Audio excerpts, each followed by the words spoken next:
as-tu la libido qui baisse en hiver, entre les couches de vêtements qu'on accumule pour lutter contre le froid, les soirées raclette avec les copains?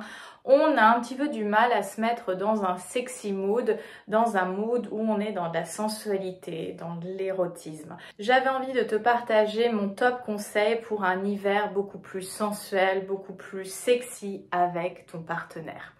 Alors, la première chose, c'est de se créer vraiment une ambiance cocooning et voire même un petit peu sexy à la maison. C'est-à-dire que comme on va passer plus de temps en intérieur et surtout chez nous, eh bien c'est de faire en sorte que tu sois réellement bien chez toi, c'est-à-dire en termes de lumière. Vous voyez, j'ai récemment pour les vidéos changé un peu mon setup, ça me met tellement dans un mood beaucoup plus fauve et j'adore en fait. Donc le fait d'avoir peut-être des lumières colorées, de pouvoir moduler l'intensité des lumières, d'injecter de nouvelles odeurs, de nouveaux parfums accordés à la saisonnalité ou alors à ta sensibilité, parce qu'on est toutes et tous sensibles à des odeurs différentes. Certaines odeurs vont davantage nous inviter à la détente, à la gourmandise, à la sensualité, à la relaxation, au sexy time. Et d'ailleurs, je te mets les infos pour un atelier que je réalise dimanche en région parisienne sur les odeurs à potentiel érotique et les massages sensuels.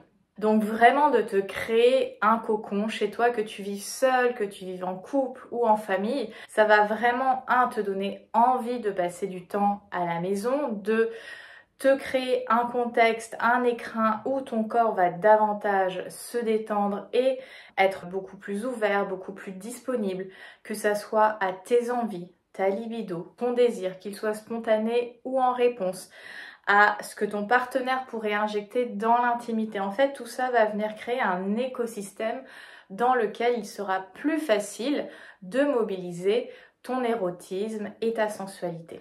Le deuxième point qui va permettre justement de reconnecter à cet aspect un petit peu plus sexy, à ton intimité charnelle, ça va être le fait de mettre ton corps en mouvement. C'est vrai que il fait froid, on a l'habitude d'aller un petit peu moins marcher, de faire un petit peu moins de sport, d'être un petit peu moins actif en hiver. Alors le but c'est pas de faire un marathon quand il fait moins 10 degrés, mais en tout cas de mettre ton corps en mouvement, parce que plus tu vas créer une expérience sensorielle dans ton corps et de le faire bouger, de faire circuler l'énergie, et plus tu vas être en relation avec ton corps. Et c'est seulement quand on est dans cette relation étroite, bienveillante avec ton corps que tu vas pouvoir réouvrir et ouvrir la porte de ta vie intime, de ta vie sexuelle. Donc comment tu peux bouger ton corps? Alors s'il fait un froid sec par exemple, ça peut être génial que ça soit seul ou accompagné de ton partenaire, de ton mari, de se faire une balade dans un quartier que vous affectionnez, que tu affectionnes, ou un endroit à découvrir, parce que ça permet de passer un bon moment, et sur le côté plus relationnel, ça vient créer des souvenirs, ça vient créer de la complicité. On peut apprécier le fait d'avoir les joues mordues par le froid, le fait de voir son ou sa partenaire dans cet état-là. Ça peut avoir ce côté un peu attendrissant, sexy, le fait de se tenir quand même la main, même si on a des gants, ou alors mettre la main dans la poche du manteau de son partenaire, le fait de se faire même un câlin avec nos grosses doudounes, de s'embrasser, de partager voilà un vin chaud, enfin bon, tous ces éléments-là qui viennent créer du contexte, qui viennent créer de la complicité et qui vont venir nourrir ce lien beaucoup plus intime entre vous. Après, c'est aussi quelque chose que tu peux explorer seul, le mouvement, c'est-à-dire chez toi, tu mets de la musique, tu laisses ton corps avoir son propre langage. Ça peut être de faire un cours de sport, de yoga, d'aller à la piscine, en fait tout ce qui va te permettre d'oxygéner ton corps et de créer de l'énergie dans ton corps. Autre conseil que j'ai envie de te partager, qui est toujours en lien avec le corps, c'est de vraiment créer un écrin sensuel autour de ton corps, et ça va passer au-delà de juste prendre soin de mon corps, mais c'est de prendre soin à des moments en y ajoutant vraiment cette intentionnalité de sensorialité, de sensualité. C'est-à-dire par exemple si je prends ma douche, si je m'applique une huile ou une crème sur le corps, de vraiment prendre une seconde et de te dire mais qu'est-ce que je ressens là dans mon corps? Qu'est-ce qui fait que c'est agréable? Est-ce que quand je passe cette crème ou cette huile sur mon corps, y a-t-il des endroits où la sensation est un peu différente? Ou si je masse un peu plus intensément, est-ce que je ressens un peu plus mon désir? Est-ce que ça vient réveiller mes sens? Enfin, vraiment aller faire ce travail d'exploration sensorielle dans ton corps. Et c'est aussi une opportunité d'inviter ton partenaire à partager ce type de moment avec toi. Par exemple, en prenant une douche à deux. Ça peut être vraiment un autre moyen de te reconnecter au corps dans ce moment où on a juste envie de se mettre sous la couverture en pilou-pilou, Netflix, chocolat chaud et ne plus penser à rien. Alors toujours dans la même veine, ça va être de créer des moments de complicité avec ton partenaire dans le quotidien. C'est vrai qu'on imagine souvent quand il y a une baisse de libido, quand on veut injecter un peu plus d'énergie dans sa relation, genre il faut tout révolutionner. Et en fait, ce que je constate, c'est que on a tendance à délaisser les basiques. On veut toujours faire des trucs de dingue ou tout de suite pimenter, faire des choses en dehors du quotidien pour réveiller un peu l'ambiance. Mais en fait, on perd souvent les éléments qu'on faisait, entre guillemets, naturellement au début. Quel type d'intimité vous allez nourrir? Est-ce que vous communiquez de la même manière? Est-ce que vous vous touchez de la même manière? Est-ce que vous vous regardez de la même manière? Comment ces éléments-là sont présents dans votre relation? Par exemple, vous pouvez prendre un bain, une douche à deux. C'est un moment où on peut être dans ce côté sensoriel, de partager un moment ensemble dans la nudité, dans le cocon d'une douche bien chaude ou d'un bain bien chaud, être déjà dans une caresse sans pour autant tout de suite sexualiser le truc. C'est vraiment de créer en fait ce contexte, cet écrin qui nous rend un peu plus disponibles, peut-être pas tout de suite, mais peut-être plus tard, à cette ouverture au plaisir. Donc, le fait de prendre un bain, une douche à deux, le fait par exemple de cuisiner ensemble. Là, si vous avez des enfants à gérer, c'est toujours un peu un twist. Mais par exemple, le fait de ne serait-ce passer quelques minutes ensemble pendant la préparation du repas, sans lasser par derrière, se regarder, goûter la sauce avec la cuillère en bois, enfin toutes ces choses-là, on a l'impression, ça fait un peu trop film, mais c'est totalement des éléments dont on peut s'inspirer, qui ne demandent pas une révolution ou des efforts de dingue, mais ça demande juste d'y penser parce que parfois on se dit ah ouais non mais c'est ridicule et tout, et en fait c'est de le prendre réellement comme un jeu de séduction, parce que c'est ça qui rend les choses excitantes, agréables et qui nous donne envie finalement de continuer sur la durée, parce que ça nous crée une émotion et c'est ça qu'on veut aller chercher dans ce moment-là, au-delà de juste se dire ouais on va faire plus l'amour en hiver, c'est vraiment de se créer ce contexte où il y a plus de connivence, plus de complicité, où on retrouve cette dynamique de jeu, de séduction qu'on avait au tout début de la relation. Et puis, au fur et à mesure, ça permet de reconstruire cette confiance, que ce soit en nous, que ce soit en l'autre, que ce soit en la relation, parce qu'on voit qu'il y a une dynamique qui fait que c'est vivant. La relation, c'est quelque chose de vivant.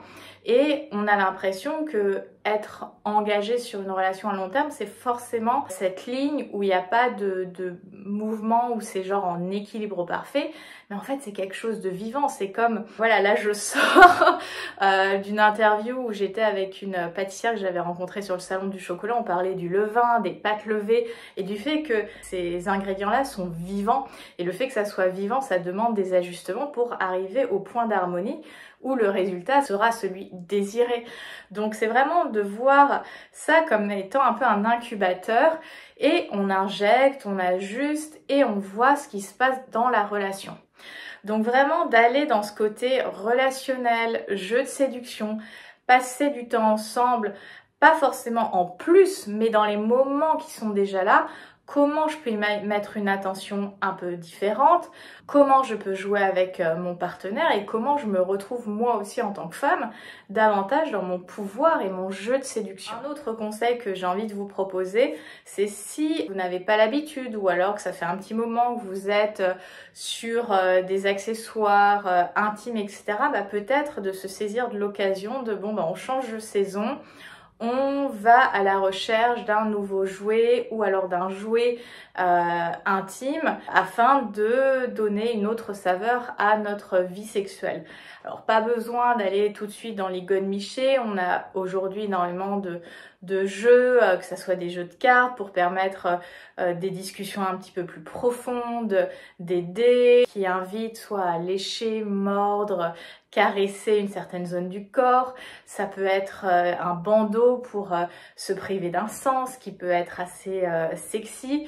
Ça peut être effectivement un sextoy, donc du galet vibrant au stimulateur clitoridien ou alors au sextoy pénétratif, que ce soit stimulateur de zone G ou vaginal, on va dire un petit peu plus classique, mais maintenant il y a tellement de variations et je te renvoie à mes vidéos YouTube sur les sextoys, que ça permet justement d'être dans le jeu avec l'autre, d'avoir un petit twist, une petite nouveauté dans sa vie intime à cette période de l'année qui va nous donner un petit peu plus envie de s'explorer tout simplement. Le dernier point que j'ai aussi envie de mentionner, ça va être l'alimentation.